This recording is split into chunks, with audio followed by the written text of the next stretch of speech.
Assalamualaikum warahmatullahi wabarakatuh.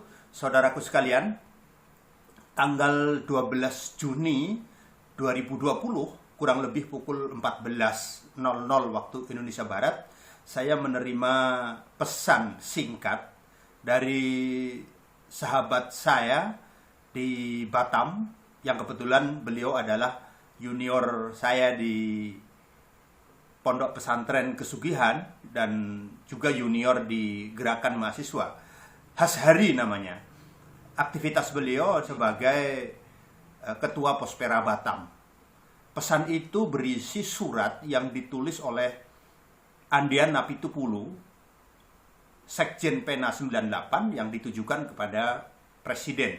Membaca suratnya saya begitu kagum dengan isi suratnya, karena ini surat yang ditulis oleh seorang pendukung fanatik Jokowi, dan beliau adalah aktivis yang matang di dunia aktivisnya. Andian Napitupulu ini punya nama Andian Yusak Napitupulu, anak seorang jaksa dan alumnus Fakultas Hukum Universitas Kristen Indonesia. Andian ini betul-betul aktivis yang matang di lapangan, matang dengan pengalaman, karena dia pernah menjadi buruh pabrik kayu dan di PHK karena menggerakkan demo buruh mogok sampai 5 kali. Setelah itu kemudian sebagai aktivis GMKI, Andian ini juga terkenal sangat berani dan memiliki argumen yang sangat-sangat cerdas. Tahun 94, Andian membuat kelompok diskusi Prodeo, dan karenanya sering berurusan dengan aparat hukum pada saat itu. Termasuk tahun 95, dia termasuk tokoh yang pertama menggerakkan aksi demonstrasi solidaritas Sri Bintang Pamungkas, dan lagi-lagi Andian Napitupulu juga diinterogasi oleh aparat dan ditangkap. Andian ini juga pendiri LBH Nusantara yang terus mendampingi masyarakat terpinggirkan yang mengalami permasalahan-permasalahan terkait dengan hukum dan kekuasaan. Dan pada saat terjadi kerusuhan 27 Juli 96, Andian memutuskan untuk berada di kubu Megawati, bukan semata-mata karena Megawatinya, tetapi karena keterpanggilan jiwanya. Ada proses demokrasi yang tidak tepat, tidak semestinya, sehingga bulan Oktober ia mengumpulkan rekan-rekan mahasiswanya, melakukan deklarasi di Gedung Pemuda dengan mendirikan posko pemuda dan mahasiswa pro Megawati. Dan sekali lagi, setelah itu Andian ditangkap oleh aparat. Pada pemilu 97, ia sempat dianiaya oleh salah satu partai politik, karena waktu itu diminta massa untuk mengacungkan angka 2, Andian menolak dan tetap mengacungkan jari metal seperti ini sebagai bukti bahwa dia bukan massa partai tersebut, dan ia dianiaya, sempat dibawa ke rumah sakit. Kemudian pada tahun 1998, ketika krisis ekonomi di Indonesia ini sudah luar biasa, ia menggalang aktivis mahasiswa dari perguruan tinggi di Jakarta terutama, dan mendirikan satu organisasi yang sangat-sangat terkenal waktu itu, Forkot, yang melakukan aksi yang luar biasa, dan puncaknya pada bulan Mei 98 berhasil menumbangkan kekuasaan Orde Baru. Maka tidak heran kalau kemudian Andian dipercaya oleh kawan-kawannya untuk menjadi sekjen alumni aktivis 98 atau Sekjen Pena. Ada 5 hal yang secara khusus ditulis oleh Andian ini. Pertama, tentang utang BUMN yang menumpuk. Yang kedua, tentang tidak produktifnya BUMN. Yang ketiga, menyoroti dana talangan BUMN yang tidak jelas dasar hukumnya dan tidak jelas posisinya. Yang keempat, menyoroti pemutusan hubungan kerja di PT Garuda Indonesia. Dan yang kelima, ia menyampaikan tentang penguatan usaha mikro, kecil, dan menengah atau UMKM. Pada bagian yang pertama suratnya, ia mempertanyakan mana yang lebih banyak, utang BUMN atau utang luar negeri Malaysia. Mencengangkan sekali. Jangan kaget ya, total utang BUMN kita sekitar 5.600 triliun. Sementara utang luar negeri negara Malaysia totalnya hanya 3.500 triliun. Artinya apa? Hanya utang BUMN kita itu sudah lebih tinggi 2.100 triliun dibanding dengan utang negara Malaysia. Mungkin ada yang coba ngeles dengan membedakan asal utang. Tapi utang mau dari tetangga, dari mertua, atau dari bank, utang ya tetap saja utang. Kenapa utang BUMN sedemikian besar? Ada yang bilang karena korupsi. Ada yang katakan karena tidak efisien, tidak produktif, dan lain-lain. Yang kedua, Andian menyoroti tentang tidak produktifnya BUMN Indonesia. Tanggal 5 Desember 2019, di media, Menteri BUMN Erick Thohir sempat mengeluh bahwa BUMN banyak diisi pensiunan. Konon di media, menurut Erick, itu tidak sesuai dengan visi misi Presiden. Erick juga menjelaskan bahwa 58% penduduk Indonesia diisi angkatan muda. Dan menurut PP 45 tahun 2005, usia pensiun itu 56 tahun. Tetapi yang terjadi apa? Yang terjadi ternyata Erick Thohir itu 19 hari setelah pernyataannya, tepatnya tanggal 29 Desember 2019, justru mengangkat Zulkifli Zaini yang sudah berusia 64 tahun menjadi dirut perusahaan listrik negara. Berikutnya pada 17 Februari 2020, Erick kembali mengangkat Abdul Ghani yang usianya sudah 61 tahun menjadi dirut PT PN 3. Selanjutnya, tanggal 29 Mei 2020, Erick kembali mengangkat Krishna Wijaya yang usianya 65 tahun menjadi komisaris utama Dana Reksa. Artinya apa? Artinya BUMN kembali diisi oleh para pensiunan dan yang muda kembali tersingkirkan. Kritiknya halus. Memang lidah tak bertulang. Yang ketiga, di dalam suratnya, Andian Apitupulu mempermasalahkan dana talangan BUMN yang tidak jelas. Beberapa waktu lalu pemerintah sudah setuju memberi dana talangan lagi ke BUMN sebesar 152 triliun. Lucunya, beberapa BUMN yang dapat talangan itu adalah BUMN yang sudah go public. Salah satunya Garuda Indonesia sebesar 8,5 triliun. Di Garuda sendiri pemerintah memiliki saham 60%, sisanya dimiliki oleh pihak swasta. Salah satunya 25,6% dimiliki oleh Khairul Tanjung. Nah, ada yang aneh dan membingungkan tulisnya. Logika perusahaan go public ketika butuh dana segar, setidaknya ada dua pilihan. Pilihan pertama mencari pinjaman.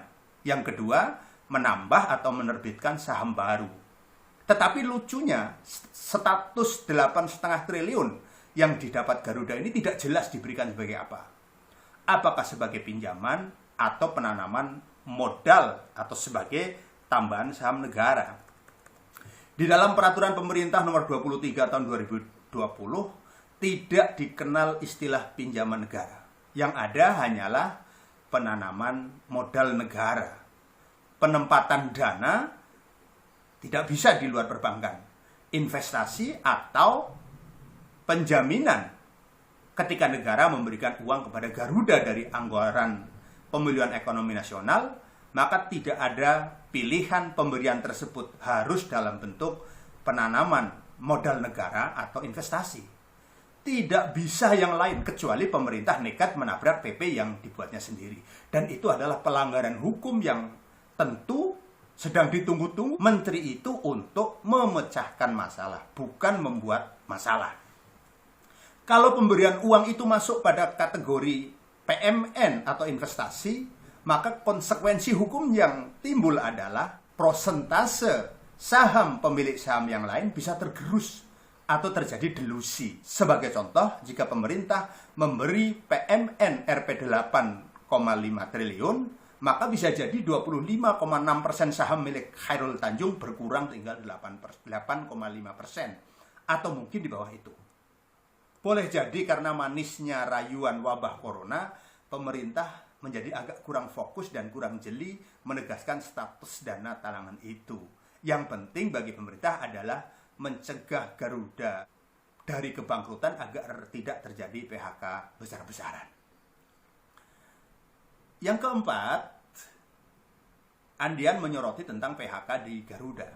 Mencegah PHK besar-besaran di Garuda, maka pada tanggal 3 April 2020, Menteri Negara BUMN Erick Thohir memanggil Dirut Garuda. Saat itu Erick Thohir meminta agar Garuda tidak melakukan PHK. Dan pada bulan yang sama, Presiden Jokowi juga meminta pengusaha termasuk BUMN untuk tidak melakukan PHK. Tetapi 27 hari kemudian, tepatnya tanggal 30 April, Dirut Garuda mengajukan syarat.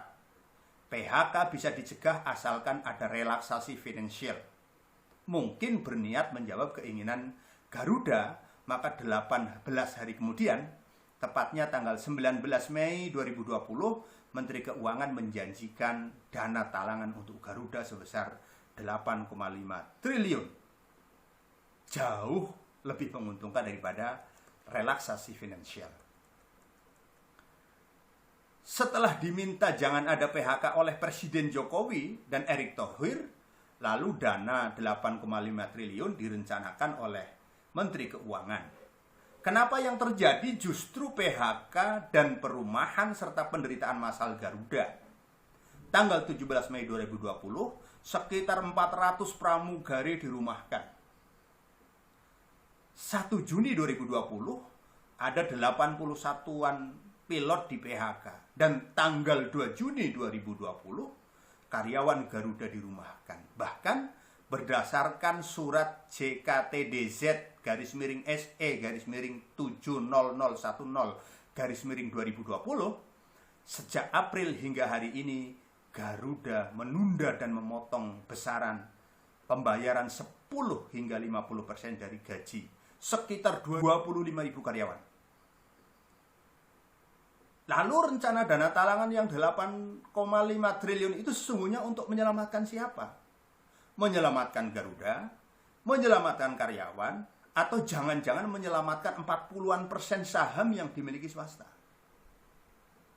Yang lebih membingungkan, dari rangkaian derita karyawan Garuda ini terjadi karena menteri tidak menjalankan permintaan presiden. Dan Dirut tidak menjalankan permintaan menterinya. Sulit dijawab ini, tetapi terlepas siapa yang membangkang pada siapa, yang pasti sudah banyak karyawan Garuda di PHK, dirumahkan, dan menderita karena gaji potong dan ditunda. Ini ada suara gemuruh geledek. Apakah PHK hanya dilakukan Garuda? Tidak. Selain 181 pilot Garuda, PHK terhadap 359 pekerja juga terjadi di PT Aerofood. Ini anak perusahaan Garuda. 400 pekerja di PT Inka. Dan aroma PHK massal juga tercium akan segera menyusul terjadi di BUMN lainnya. Mandiri misalnya, sudah lempar wacana hanya mempertahankan 20% kantor cabang dan menutup sekitar 2.000 kantor cabang. Andai tiap kantor cabang ada 5 karyawan saja, berarti yang terancam PHK menjadi 10.000 orang. Pengurangan BUMN dari 141 menjadi 107, lalu menjadi 80-an BUMN. Penutupan anak dan cucu BUMN yang sebentar lagi dilakukan juga semuanya sangat potensial berbuah PHK. Presiden Jokowi menegaskan berkali-kali untuk berusaha agar tidak terjadi PHK. Karena sebab apapun, tetapi BUMN justru berancang-ancang perampingan dengan konsekuensi PHK massal di masa pandemi ini. Kembali pada rencana dana talangan 152 triliun. Dana itu digunakan untuk apa sesungguhnya? Kalau untuk tetap membuat BUMN bertahan hidup, kenapa ketika sudah ada rencana dana, lalu PHK terjadi sekian banyak? Mestinya, kalau ada dana talangan yang sekarat bisa dibuat kembali sehat, yang sempoyongan bisa kembali berdiri tegak. Ini yang terjadi justru sebaliknya. Dana talangan cair, tetapi sekian banyak anak cucu justru ditutup. Membingungkan dan sulit mencari jawaban. Atau jangan-jangan apa yang disampaikan oleh salah satu anggota DPR Komisi 11, Kamrus Somad, mungkin saja benar, yaitu untuk memuluskan pencapresan di 2024. Pencapresan siapa? Ya, Bang Andian tidak menulis secara jelas. Tetapi kalau dibilang untuk pencapresan nanti bisa debatable, itu tulisnya. Walaupun serangkaian video dari pembagian sembako sampai deklarasi di hotel tentunya agak sulit untuk dibantah. Apalagi konon rumornya ada yang membuat deklarasi untuk mendukung seseorang menjadi capres 2024. Geledek lagi. Lalu tidak lama kemudian diangkat menjadi komisaris salah satu BUMN. Teori baru nih, cara cepat jadi komisaris. Dukung seseorang yang berpengaruh pada perusahaan. Yang kelima, Bang Andian menyoroti tentang usaha menengah, usaha mikro, kecil, dan menengah. Tahun 98, ketika terjadi krisis ekonomi, banyak perusahaan yang tutup. Bank bangkrut, pabrik gulung tikar, PHK merebak di mana-mana. Ketika situasi semakin buruk dan mencekam, para pengusaha besar itu berlomba cari aman dengan pergi ke luar negeri. Siapa pelaku ekonomi yang tersisa dan bertahan di Indonesia saat itu? Jawabannya adalah UMKM. Mulai dari pedagang kaki lima, warteg, warung kelontong, penjual sayur keliling, pedagang bubur ayam, dan sektor usaha mikro kecil lainnya. Ya, mereka yang tersisa. Mereka yang setia menjaga agar roda ekonomi negara tetap berputar.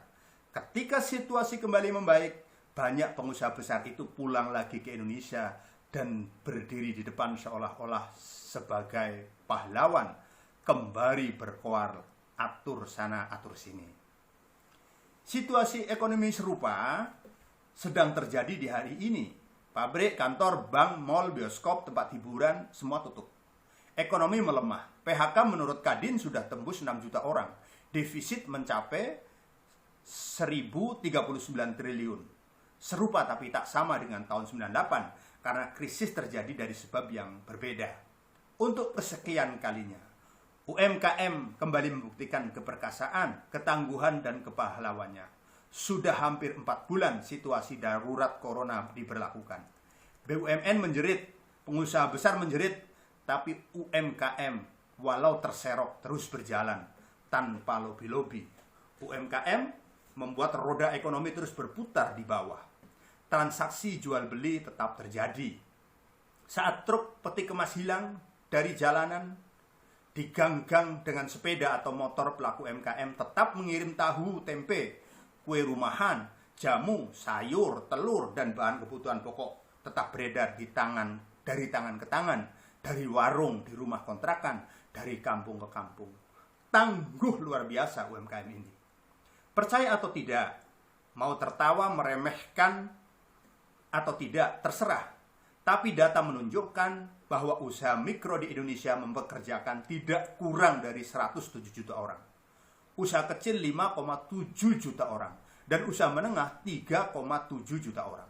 Mereka pelaku UMKM berkeringat, bekerja tanpa ribut-ribut, tanpa tim sosmed untuk populerkan citra diri. Mereka bekerja dalam kesunyian dan keheningan tanpa puja-puji, tetapi nyata menyelamatkan negara ini. Bagaimana dengan pengusaha besar? Tulisnya. Para pengusaha besar bisa jadi termasuk BUMN yang kerap melobi kemudahan, fasilitas, pengurangan pajak, pinjaman berskala besar dengan bunga rendah, dana talangan, dan kemudahan-kemudahan lainnya itu ternyata dalam data hanya mempekerjakan 3,58 juta pekerja atau sekitar 3% dari total pekerja se-Indonesia. Sangat sedikit, tidak berbanding seimbang dengan semua tuntutan dan permintaan ini untuk mereka. Andai kata program padat karya yang dicanangkan Presiden Jokowi diimplementasikan dengan membagikan 152 triliun itu, dan untuk modal kerja masing-masing usaha mikro melalui KUR, mikro, dan kecil sebesar 25 juta saja, maka setidaknya akan ada 6 juta usaha mikro dan kecil yang bergeliat dan lepas dari sesak nafasnya. Andai tiap usaha mikro dan kecil mempekerjakan 3 orang saja, maka paling tidak ada 18 juta lapangan kerja untuk 18 juta orang. Itu kalau 152 triliun. Nah, kebayang nggak kalau 50% dari dana PEN, yaitu 320 triliun, jadi KUR mikro yang disalurkan langsung, sekali lagi, langsung ke UMKM tanpa mampir kanan kiri, maka paling tidak ada 12.800.000 UMKM yang akan bangkit, lalu akan ada setidaknya 38.400.000 lapangan kerja kembali terbuka. 38.400.000 orang kembali mendapatkan pekerjaan. Sebagai catatan tambahan, menurut Direktur Utama Pusat Investasi Pemerintah, hingga saat ini kredit macet atau bermasalah atau non-performing loan dari kredit ultramikro hanya 0%. Mungkin ada yang bisa dicarikan data pembanding berapa besaran NPL dari pengusaha besar. Di akhir suratnya, Bang Andi ini nyentil. Mungkin ada yang bertanya, apa maksud tulisan ini? Apakah Andian sudah tidak dukung Jokowi? Saya ini cuma sekrup kecil dari mesin kampanye besar. Saya sudah ikut hore-hore mendukung Jokowi sejak Jokowi menuju ibu kota untuk menjadi gubernur, lalu Pilpres 2014 dan Pilpres 2019. Dan sampai sekarang, saya tetap mendukung Jokowi. Belum terfikir untuk meninggalkannya, apalagi dalam situasi sulit saat ini. Lalu kenapa saya menulis surat ini? Ya, karena saya mengambil peran menjaga Jokowi dengan cara yang berbeda, bukan dengan memujinya setinggi langit, tetapi mengingatkannya terus-menerus dengan beragam cara. Walaupun mungkin cara saya membuat banyak orang di sekeliling Jokowi merasa gerah dan mungkin memuji saya dengan berbagai cara, termasuk dengan menggunakan buzzer. Salam hormat, Andian Napitupulu, Sekjen Pena 98. Surat yang sangat padat berisi dan luar biasa, ditulis oleh seorang yang luar biasa, dan saya kira ini patut untuk menjadi renungan Presiden di dalam mengambil keputusannya. Mudah-mudahan apa yang ditulis oleh Bang Andian ini menjadi pertimbangan khusus oleh Presiden, dan hari kemarin Presiden sudah memanggil Bang Andian mendiskusikan tentang 5 hal ini atau setidaknya 6 hal ini. Mudah-mudahan akan menjadi keputusan yang baik dan bermanfaat, dan semoga saja wabah corona ini segera berlalu, semoga saja kondisi krisis ini segera berakhir. Terima kasih, salam perjuangan. Assalamualaikum warahmatullahi wabarakatuh.